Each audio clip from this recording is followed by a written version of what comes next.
Ya, James Wan si sutradara yang demen banget membuat film dengan premis horor, mulai lagi membuat film yang lumayan jantungan karena jump scare-nya yang cukup banyak.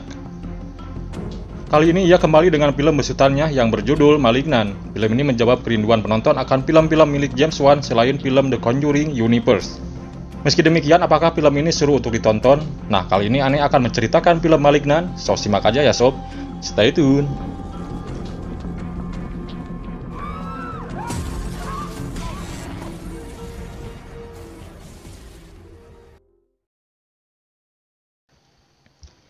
Film Malignant sendiri menceritakan tentang seorang ibu muda yang dengan segala permasalahannya mengalami halusinasi sangat buruk yang ternyata ada hubungannya dengan masa lalu ibu muda tersebut. Awalnya dianggap mimpi buruk sampai satu ketika semua berubah menjadi ancaman yang mematikan. Cerita berawal di tahun 1993, seorang dokter bernama Dr. Florence Weaver yang bekerja untuk Simeon Research Hospital merawat seorang mengalami masalah kompleks. Seseorang itu dikenal dengan nama Gabriel. Pasien tersebut memiliki kekuatan untuk mengendalikan daya listrik dan berkomunikasi lewat perantara pengeras suara seperti speaker atau radio. You've been a bad, bad boy, Gabriel.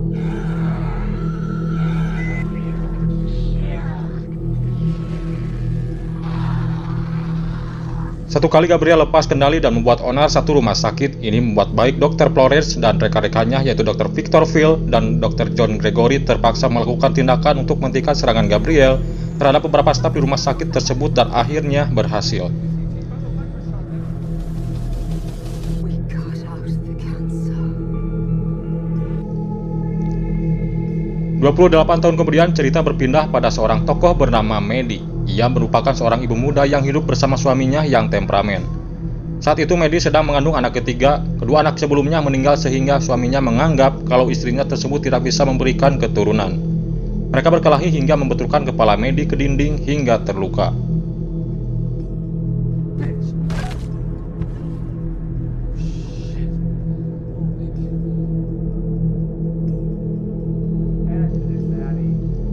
Begitu malam tiba, suami Maddie yang tertidur di ruang tamu mendengar suara aneh yang mengerikan.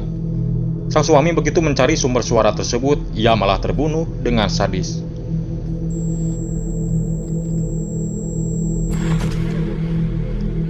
Lalu Maddie yang mendengar suara gaduh tersebut lantas pergi ke bawah. Ia begitu kaget mengetahui bahwa suaminya sudah tewas dalam keadaan mengenaskan. Begitu akan mencari bantuan, Maddie malah diserang hingga pingsan.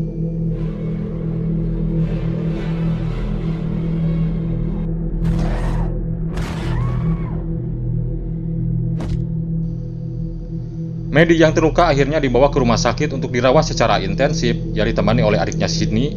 Selama perawatan, Maddie sedih sekali begitu mengetahui tak hanya suaminya yang tewas, namun bayi kecilnya juga ikut meninggal. Maddie terpukul sekali hingga tidak bisa memberikan kesaksian terhadap kepolisian.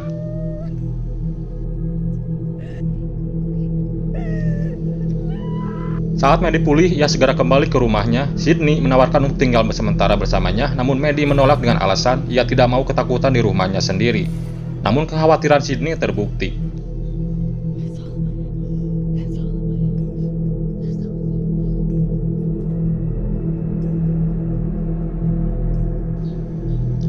Maddie kembali mengalami serangan panik. Ia bahkan tiba-tiba bisa melihat Dr. Florence dibunuh secara keji di depan matanya.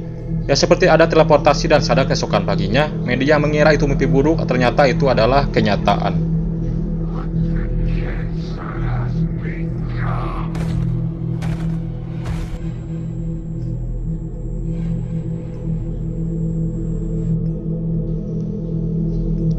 Ya benar saja Dr. Florence ditemukan meninggal dunia. Ini membuat Maddie ketakutan sehingga ia memberitahu pada adiknya. Adiknya akhirnya memutuskan untuk tinggal bersama.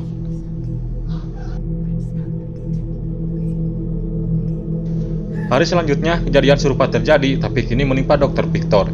Ia dibunuh di apartemennya sendiri dalam keadaan tidur dan seperti seolah mimpi. Dan lagi Maddie kembali melihat kejadian bagaimana ia terbunuh.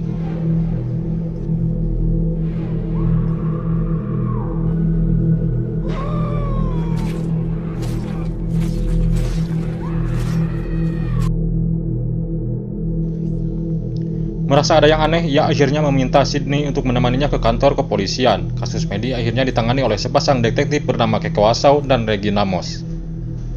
Meski awalnya tak percaya, kedua detektif tersebut akhirnya tetap pergi bersama Maddie ke tempat di mana Dr. Victor tinggal.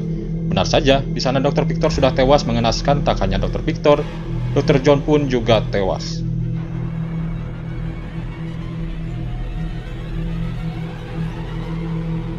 Kekoa dan Regina lantas mengusut kasus Maddie. Begitu mereka menemukan petunjuk, Kekoa tahu kalau pembunuhan yang membunuh para dokter itu mengarah pada satu penelitian yang mereka urus, yaitu Maddie sendiri.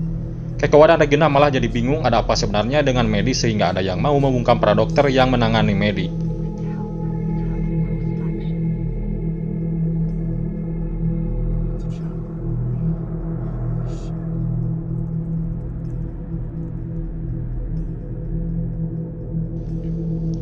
Saat akan memberitahu Maddie soal hal tersebut, para polisi berikut Sydney kaget bukan main saat seorang wanita parubaya jatuh dari loteng kediaman Maddie.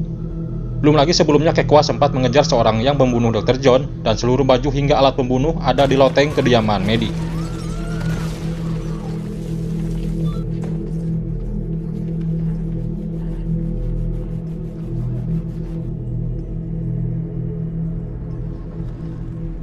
This is what he kills with. It's the rest of the... Maddie akhirnya diamankan, dianggap dialah pelaku dari semua ini. Nah, saat di sel, Maddie mengalami pelecehan dan diperlakukan kasar oleh napi yang lain yang membuat Gabriel yang ada di dalam tubuh Maddie terbangun. Betapa terkejutnya mereka melihat wujud Gabriel, dan akhirnya Gabriel membalas perlakuan mereka dengan sadis hingga semua tewas dibunuh.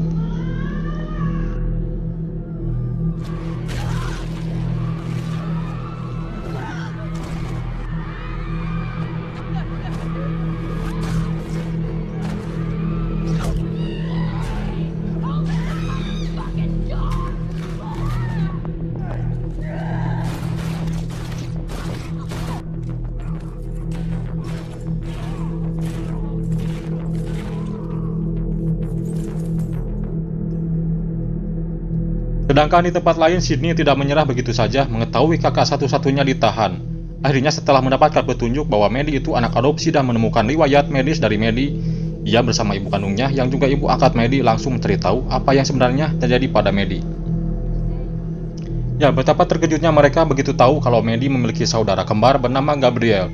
Namun Gabriel adalah kembar parasit, semua organ tidak berfungsi dengan baik, malah membuat wujudnya menjadi seperti monster. Gabriel dan Maddie saling menempel satu sama lain, namun akibat kejadian di tahun 1993 silam, dokter memutuskan untuk mematikan Gabriel dan memasukkan sisa organ kepala Gabriel ke dalam otak Maddie karena memang tak bisa dipisah atau diangkat. Gabriel yang sadis akhirnya tidak muncul lagi sampai di mana kepala Maddie dibenturkan ke dinding oleh suaminya. Beruntung Sydney tahu akan hal tersebut, Sydney lantas berlari menemui ibu asli Maddie yang ternyata perempuan asing yang jatuh dari loteng di kediaman Maddie.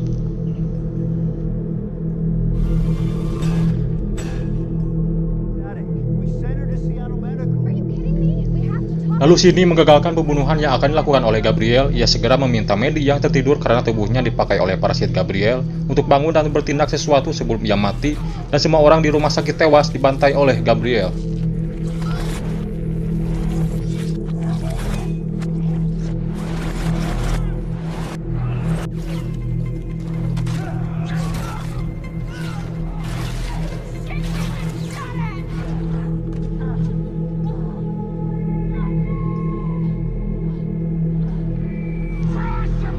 Dan berhasil, Maddie kini mampu bangun dan mengendalikan pikiran Gabriel yang memang berbagi otak dengannya. Gabriel dikurung dalam pikiran Maddie dan Maddie akhirnya menahannya supaya tidak muncul kembali.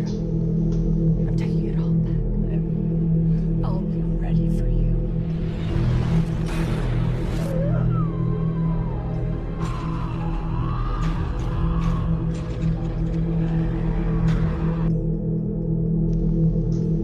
Ya, cerita yang diberikan oleh James Wan ini terhitung bikin bingung. Kita dibiarkan menerka-nerka apa yang sebenarnya terjadi. Karena begitu film dimulai, kita pasti dituntun untuk mengira bahwa cerita ini merupakan cerita iblis khas James Wan yang sudah biasa kita lihat. Namun begitu masuk ke tengah cerita, kita dibuat bingung karena pikiran kita mengenai hantu atau apapun itu ternyata salah besar. Karena hantunya bisa ditembak, dikejar, bahkan diikuti dan menyerang. Akhirnya kita akan menghentikan pikiran kita sendiri untuk tidak lagi berpikir bahwa film ini merupakan film horor seperti The Conjuring atau apapun itu. Nah, saat mendekati ending, kita akhirnya diberi jawaban yang dicari. Ternyata ya, sebenarnya Maddie si gadis baik-baik itu merupakan boneka dari Gabriel si kembar parasitnya yang kembali hidup. Tubuh Maddie digunakan untuk membunuh orang-orang yang Gabriel benci. Hal ini saya baru sadari setelah saya melihat setiap Maddie mimpi buruk bagian kepala Maddie selalu berdarah. Ternyata hal tersebut karena Gabriel membuka tengkorak Maddie untuk hidup dan membunuh. Kalau sudah begini ya salah siapa ya? Bagaimana polisi bisa menahan si Gabriel mengingat parasit itu ada di dalam badan Maddie? You don't get to control me ever again. Ya, berikut cerita dari film Malignant. Bila yang suka dengan video ini, kasih like, terus subscribe, dan aktifin notifikasinya. Oke Universe, sekian terima kasih, salam sukses dunia perfilman, see you next time, bye bye.